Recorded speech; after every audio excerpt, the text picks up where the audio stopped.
and welcome back to my channel. My name is Anisha. If you're new here, welcome. I like to talk.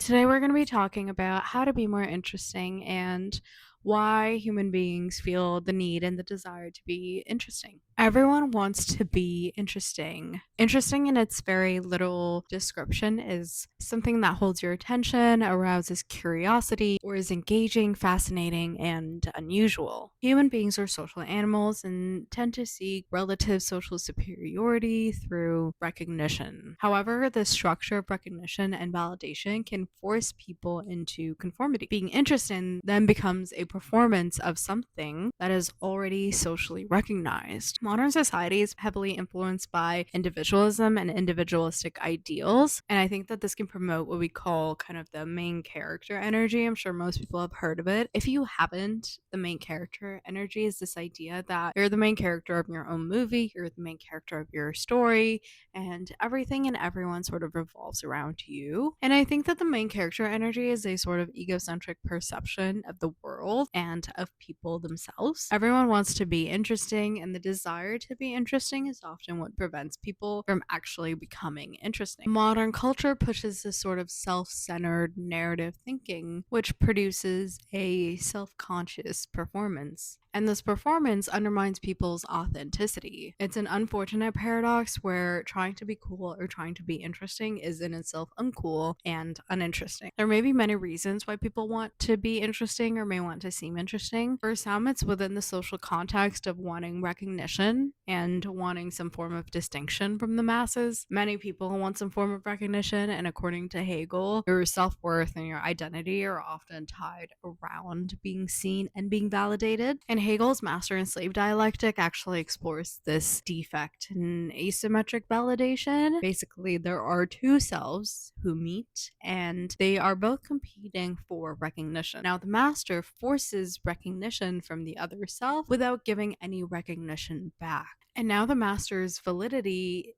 is tied upon being recognized as the master by this other self. But this recognition becomes invalid because he's being recognized by someone who he considers to be less than, or a thing, or a slave. And it doesn't really satisfy the master's need for validation. To want to be interesting is to want recognition. But a lot of people try to attempt this by mimicking online trends and inauthentic performances. And people end up attempting to be something or someone that they're not. And this reliance on trends to keep yourself relevant and to gain recognition really fails to satisfy this need for validation. Because even if someone were to get recognized online, they're not really being recognized for their true and authentic selves, but instead they're being recognized for an artificial representation of who they actually are. Another very famous French philosopher, Pierre Bourdieu, theorized that taste is a form of cultural capital and a marker of social position in society. It acts as a form of social currency to signal status. For example, a person's education, the way they speak, their intellect are all forms of cultural capital. And these are often shaped by a person's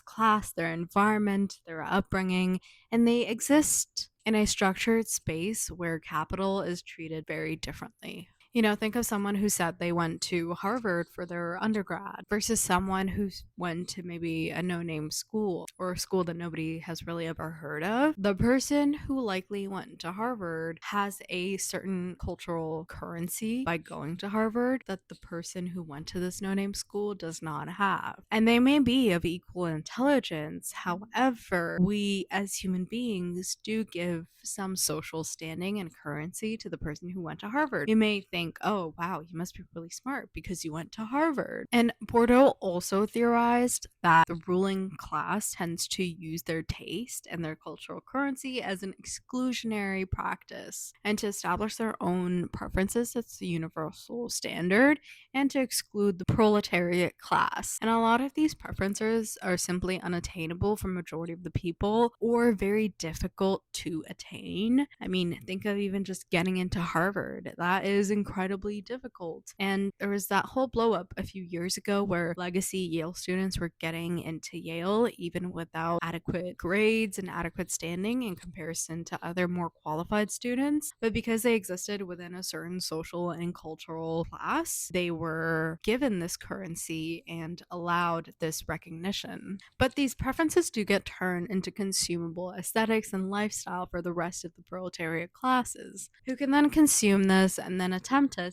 distinguish themselves from each other. They can also use this to appear as though they're of a higher class and a higher social standing than they actually are.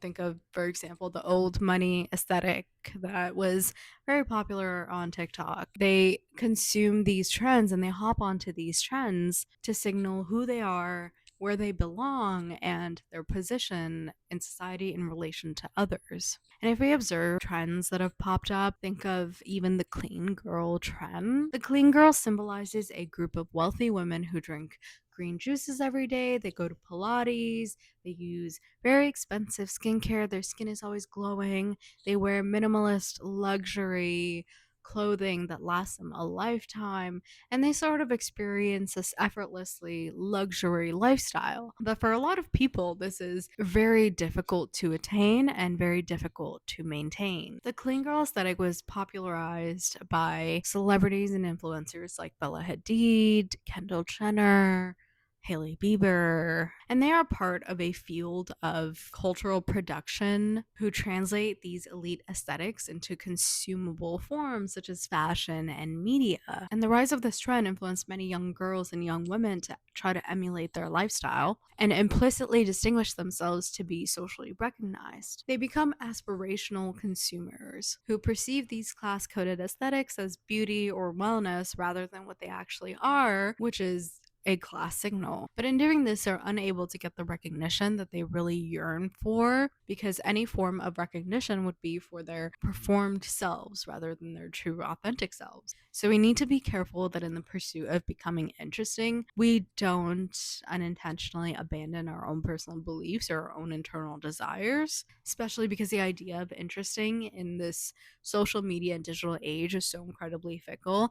I mean, think of the clean girl trend, which is already kind of dying. And now you have this new messy Y2K trend that's popping up. And I think that social media can definitely have a significant impact on shaping our desires and what we think we want recognition for. And these platforms are often able to provide momentary recognition. However, it doesn't really fulfill people's need for validation, as you are being recognized by a system like the algorithm. And a system is unable to understand with intention or reciprocate any form of recognition. There's a very popular story that most people probably already know. It's this idea that, imagine you post a photo and the photo only gets maybe 50 likes, and you may be somewhat disappointed because the photo only got 50 likes.